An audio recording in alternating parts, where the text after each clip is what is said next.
Before I start telling the story, let me introduce myself. My name is Dexter. Growing up, I was a huge fan of pro wrestling, and I was always begging my parents to let me stay up late to watch Monday Night Raw. Yes, I know wrestling is mostly fake, but I never really cared. I just wanted to see my favorite wrestler, Kane, chokeslam everyone. Recently, with classes and football games, I have had trouble keeping up with both Raw and SmackDown. The other thing was that I only had a low to moderate amount of money, so I can only watch 2 or 3 pay-per-views per year. I usually stick to watching my old WWF DVDs when I can. Except for one. Last May, I was walking around the campus when I passed by a pro wrestling store. I passed by that same lot a few days ago, and it was unoccupied and still had the "for rent" sign. Those must be some efficient workers, I thought to myself. Shrugging, I walked inside. As soon as I walked in, a blast of air conditioning welcomed me. Thank God, too. South Carolina isn't exactly the coolest place in the country. Scanning the shelves, I spotted action figures, signed merch, and DVDs.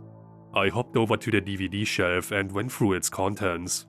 A couple of WrestleManias, a Jeff Hardy one, and a complete In Your House box set. If you are not a wrestling fan, In Your House was a pay-per-view series that was held in the months the WWE didn't have a major pay-per-view. Being from Memphis, I was able to go to the St. Valentine's Day Massacre event when I was 8. And it wasn't even nosebleed seats, it was 4 rows from the ring. I snatched a box set, an Eddie Guerrero figure, and a Monster Energy from the vending machine, and put my loot on the counter. I expected the In Your House collection to be worth a fortune, but no, it was only 25 bucks. I didn't really think much of it, and I rode my skateboard back to my dorm. When I got home, I popped a CD into my PlayStation 3. The menu came up, which was the In Your House logo and a collection of shots from the events. There were 4 options: Select Event, Random Event, Options, and Extras. I checked out the options menu. It was nothing special, just languages, subtitles, display, and all that junk. I don't remember much from the Extras menu. I saw a promo for WrestleMania 2000 though. By the way, the DVD was apparently released in summer 1999. I decided to get this show on the road and went to Select Event. It took me to a list of In Your House pay-per-views, all 28 of them.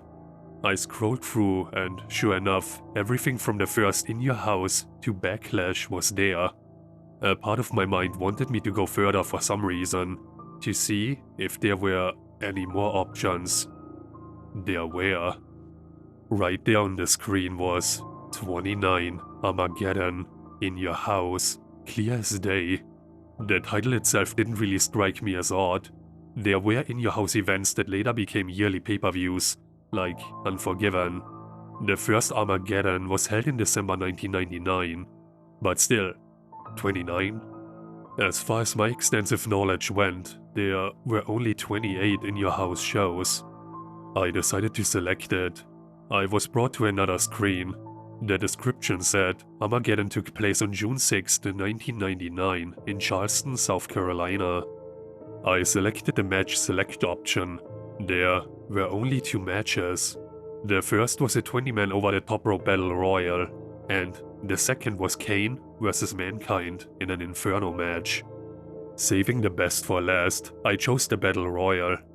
Billy Gunn won, if you're one of the few who cares. After that, I selected Kane vs. Mankind. Both of the wrestlers made their entrances, though I think Kane's music was a bit different. A lower pitch, maybe. When both were in the ring, the fire around the canvas was lit, and the match was underway. As far as I remember, the match was pretty normal. Kane would get in a few hits, Mankind would get a few, and they'd both hit their finisher sometime during the match. I myself felt pretty successful. I had found a lost WWF event. Still, why would Mr. McMahon remove all traces of this from the promotion's history? I was about to find out. Kane had been getting a ton of momentum, and he grabbed Mankind in a chokehold. Knowing full well what was coming next, I smiled like I was 10 years old all over again. The big red machine lifted Mankind up and tossed him into the flames. The bell rang, signaling Kane had won the match. Then, the screaming began. Horrible, agonizing, ear-raping screaming that could only be described as a banshee's wail in reverse. The camera panned over to Mankind, and what I saw was terrifying. Now, before I explain the scene, I am rather immune to gore and disturbing imagery. But this was just above all of that. Mankind was on fire. Standard end to an Inferno match, right? That's how you win after all. This was different. You could clearly see his skin melting off, showing muscle and even bone in some spots. The lights in the arena turned off, but the flames still burned bright. And this went on, and on, and on. Finally, Jim Ross ran over with a fire extinguisher and sprayed Mankind. His charred body laid there, not moving an inch. Paramedics arrived and took him out of the arena. The television cut to black and took me back to the main menu. Now, being a wrestling connoisseur, I had knowledge of what was legit and what was kayfabe. This was legit. There was no way, especially in 1999, that such a horrendous burning could be faked like that on television. Fuck, I don't even think that's possible now. I couldn't get the image of Mankind out of my brain. I hopped over to my computer and made a thread about it on Reddit. Only one person knew what I was talking about. He said that Mankind wasn't originally Mick Foley. The character was portrayed by another unknown wrestler who died after the Inferno match.